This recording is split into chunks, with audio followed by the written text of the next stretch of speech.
Okay, so now let us discuss about the integral.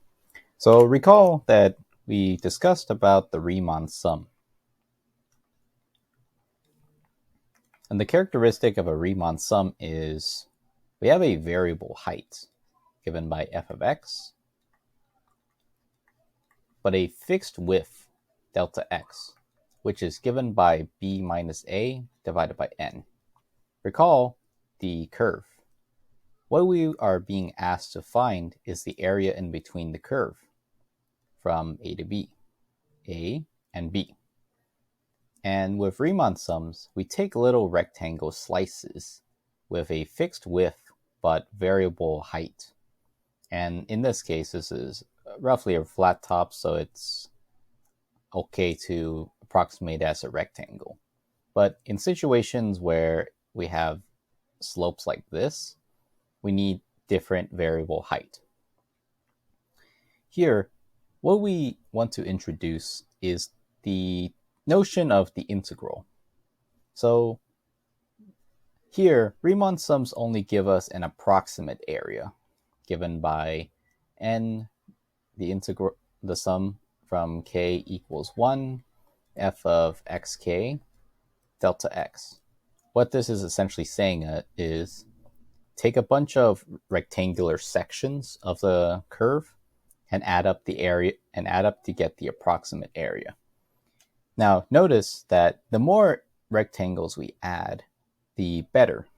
And more rectangles are squeezed in using very, very tiny width. So if we have an infinite number of partitions or cuts, we are pretty much approximating the area underneath this curve. So to put this into equation, when the area, we can get the exact amount of area by taking the limit as n goes to infinity of the Riemann summation. Essentially, this states that we have an infinite number of very, very tiny rectangles, because recall that the formula for this is b minus a over n. So we have something that approaches infinity in this direction, means we have really small rectangles. And the more rectangles we have, the more exact our area is going to be.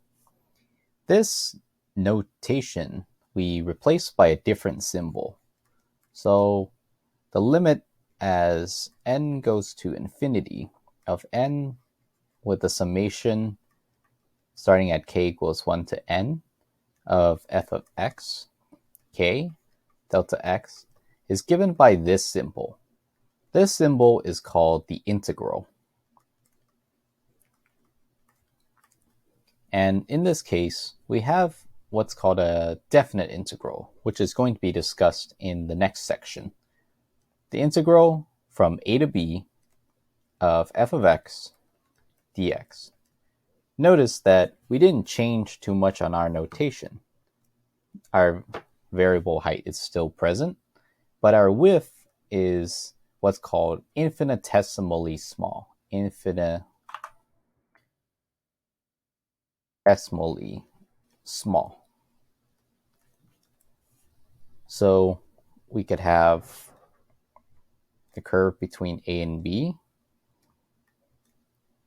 in reference to this to occupy the entire area underneath the curve.